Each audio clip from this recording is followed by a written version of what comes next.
Good evening, listeners, and welcome to this special extended edition of our news podcast. I'm your host, Mike John, diving deep into one of the most consequential developments in the ongoing Middle East conflict. The question on everyone's mind today, March 20th, 2026, are President Donald Trump and Israeli Prime Minister Benjamin Netanyahu truly in sync on the war with Iran? Or has the dramatic Israeli strike on Iran's South Pars gas field exposed a dangerous rift in strategy, tactics, and endgame goals? What began as a tightly coordinated U.S.-Israeli campaign just 21 days ago has now entered a volatile new phase.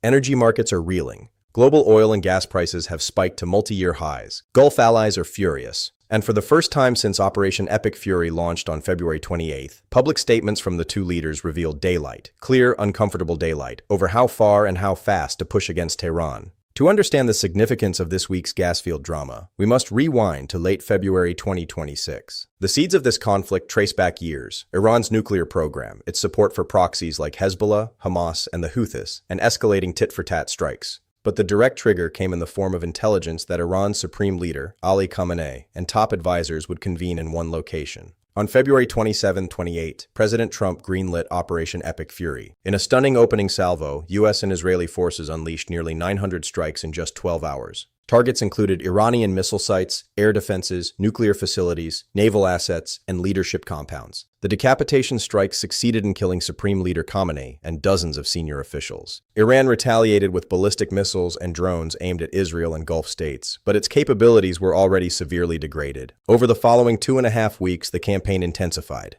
U.S.-Israeli strikes hit military infrastructure across Iran, while Iranian responses targeted Israeli cities and attempted disruptions in the Strait of Hormuz. Civilian casualties mounted, over 2,000 reported across the region, including a tragic incident near Bandar Abbas, where a girls' school was struck adjacent to a naval base. Trump publicly called on Iranians to seize their only chance for regime change, while Netanyahu urged them to cast off the yoke of this murderous regime. Both leaders emphasized degrading Iran's nuclear latency, missile program, and proxy networks. By mid-March, Iran's air defenses were largely neutralized, its navy crippled, and its ability to project power beyond its borders sharply diminished. Yet the regime in Tehran showed no immediate signs of collapse. Intelligence assessments suggested it was battered but resilient. And that's when Israel made a bold escalatory move that shifted the war's focus from purely military targets to economic lifelines. On the morning of March 18th, local time, Israeli jets struck facilities linked to Iran's portion of the South Pars gas field, the world's largest natural gas reservoir, straddling the maritime border with Qatar and the Persian Gulf. This was no ordinary target.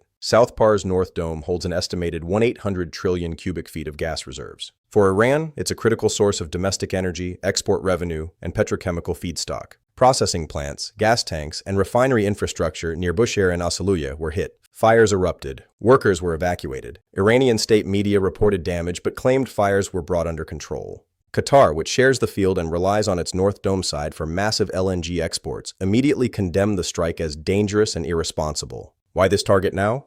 Israeli officials framed it as a logical escalation to cripple Iran's economic backbone and deter further missile barrages. It was the first time in the war that energy infrastructure on this scale was deliberately targeted, crossing a threshold both sides had previously avoided to prevent a wider Gulf energy war. Iran's response was swift and furious. Within hours, Revolutionary Guard missiles slammed into Qatar's Ras Laffan industrial city, the world's largest liquefied natural gas (LNG) hub. Qatar Energy reported extensive damage, fires, and disruptions to exports that could affect global LNG supplies for months. Additional Iranian strikes targeted energy sites in Saudi Arabia, intercepted, Kuwait, oil refinery damage reported, and other Gulf facilities. Tehran vowed to hit more oil and gas targets across the region if attacks continued. The economic shock was immediate. Brent crude surged as much as 10% intraday, settling around $108–112 per barrel, its highest since 2022 and up over 50% since the war began.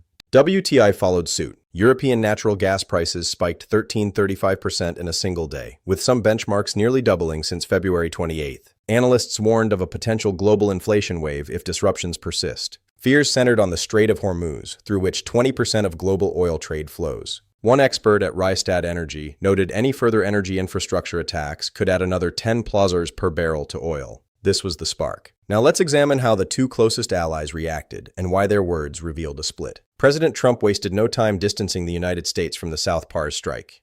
In a Truth Social post late on March 18th, he wrote, "The United States knew nothing about this particular attack. No more attacks will be made by Israel pertaining to this extremely important and valuable South Pars field, unless Iran unwisely decides to attack a very innocent, in this case, Qatar. In which instance, the United States of America, with or without the help or consent of Israel, will massively blow up the entirety of the South Pars gas field at an amount of strength and power that Iran has never seen before. The next day, during an Oval Office meeting with Japanese Prime Minister Sanai Takaichi, Trump reiterated to reporters, "I told him, Netanyahu, don't do that." He emphasized that the U.S. had not participated and stressed coordination on broader goals while drawing a firm line on energy targets. His primary concern appeared economic. Soaring gas prices hitting American consumers and global markets amid an already volatile post-war recovery. Trump has repeatedly signaled he wants a swift conclusion to the conflict once core military objectives, destroying nuclear sites, missile stockpiles, and proxy command structures, are met. Regime change in Tehran? A bonus, according to aides, but not the driving force. No U.S. ground troops. Full stop. Trump's threat to massively blow up the entire field if Iran strikes Qatar again was classic Trump, blunt, deterrent, and aimed at de-escalating the energy dimension. It also served to reassure Gulf allies like Qatar, a major U.S. partner hosting Al Udeid Air Base. Reports indicate Trump facilitated direct communications to calm the situation, including an apology channel from Netanyahu to Qatar. Critically, this public posture clashed with Israeli briefings. 3 Israeli officials told the New York Times and Reuters that the U.S. was informed in advance of the South Pars plan. Some U.S. officials echoed this privately, though the White House maintained Trump's knew-nothing line. The contradiction fueled speculation of either deliberate ambiguity for plausible deniability or a genuine tactical disagreement. Trump's approach reflects his America First instincts, degrade threats to U.S. interests and Israel without getting bogged down in endless wars or energy chaos. Aides tell outlets like Axios that he views the war's endgame narrowly: military degradation achieved, then negotiate or declare victory. Prolonged fighting risks higher oil prices, domestic political backlash, and entanglement with European allies urging de-escalation. Prime Minister Netanyahu addressed the nation and press on March 19, 2020. In a carefully worded press conference, he confirmed, Israel acted alone in the South Pars strike. He acknowledged Trump's request to refrain from further attacks on the gas field and said Israel would comply, for now. However, he painted a picture of success. Iran's military and nuclear capabilities heavily degraded with the regime on the ropes. He hinted at a possible ground component to operations if needed, and continued pressure to create conditions for internal Iranian collapse.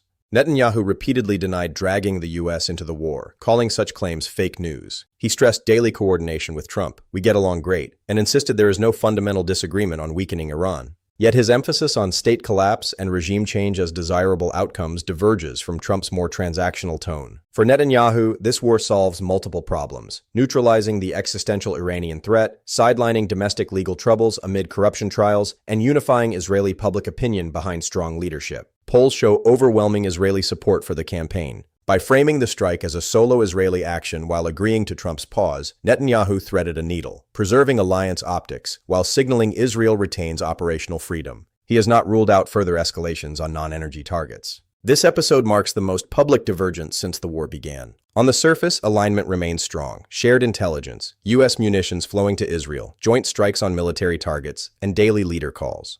Both reject Iranian nuclear weapons and proxy threats. But beneath that, different risk tolerances and objectives. Trump prioritizes quick wins, economic stability, and avoiding quagmires. No ground troops, protect energy flows, regime change optional. Netanyahu appears more maximalist. Sustained pressure for internal revolt or collapse, potentially including riskier strikes. Israeli officials have signaled frustration with any perceived U.S. restraint. Analysts at the Washington Post, Axios, and Brookings note the split widens over the endgame. Trump aides foresee a major rupture if Israel pushes beyond core military goals. Netanyahu benefits politically from prolongation. Trump faces domestic pressure over gas prices and war fatigue. One Guardian commentator asked, "Are they fighting 2 different Iran wars?" The South Pars strike, crossing an energy red line, forced the issue into the open. Historical context amplifies this. During Trump's first term, the 2 were close. Soleimani strike, Abraham Accords, maximum pressure on Iran. Post-2024 re-election, coordination continued on Gaza and Lebanon. Yet personalities matter. Trump's deal-maker instincts versus Netanyahu's survival-driven hawkishness. The economic pain is real and global. Oil at 4-year highs threatens inflation in the US, Europe, and Asia. LNG disruptions from Ras Laffan hit European winter stockpiles and Asian importers. Qatar expelled Iranian diplomats. Saudi Arabia and others intercepted attacks but condemned the escalation. Gulf states, key U.S. partners, are caught in the crossfire. In the U.S., rising pump prices could erode Trump's support among working-class voters. No ground troops pledge reassures isolationists, but war costs mount. In Israel, Netanyahu's approval benefits from perceived strength, though civilian impacts and reservist strain loom. Iran remains defiant but weakened. Its regime survives for now, but proxies are degraded. Nuclear programs set back years. Retaliation capacity persists, raising fears of asymmetric attacks or Hormuz closure. Experts are divided. Some, like those at the Middle East Institute, see regime survival as raising the ante for both allies. Others at Brookings warn of a lose-lose if patience runs out. Al Jazeera and others note the strategy has degraded Iran's power projection, but no clear victory yet. Possible futures: de-escalation via U.S.-brokered pauses on energy targets, followed by negotiations, Trump's preference. Or Israeli push for more strikes, risking wider war. A Venezuela scenario, deal with a post-Khamenei leadership, remains on the table. What comes next? Watch for Trump's next Truth Social post, Netanyahu's Knesset address, and energy price trends. Diplomatic channels with Gulf states and Europe will intensify. Trump and Netanyahu remain the closest of allies, united in weakening Iran. But the South Pars episode reveals they are not identical in execution or exit strategy. The gas field attack suggests tactical friction that could influence how and when this war ends. Listeners, this conflict is fluid. Energy markets, diplomatic cables, and battlefield reports will decide if the rift widens or closes. For now, the split is real, the stakes enormous, and the world is watching. Thank you for joining this special report. Stay informed, stay safe. We'll update as events unfold. This has been Speed Time.